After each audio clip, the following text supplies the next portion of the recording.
Good morning and welcome to today's Baler Bulletin. I'm Raisa Ruiz. And I'm Ethan Pagulayan. The things we own wind up owning us. Tyler Durden. Club Ed will meet on Tuesday, March 8th at lunch in room 476, New Campus. New members are welcomed. We interrupt your morning announcements for this special message from Student Services. Introducing the Goon Squad! This is the moment, tonight is the night. We'll fight till it's over, so we put our hands up like the ceiling can't hold us. Like the ceiling can't hold us. This is the moment, tonight is the night. We'll fight till it's over, so we put our hands up.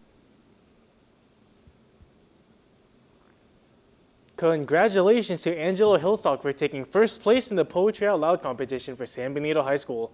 He did an amazing job staying so cool under pressure, and he is heading to the next level. Way to go, Angelo. Did you know that the Baler Wellness Center is holding workshops during HSTs? This week we will be creating mindfulness jars.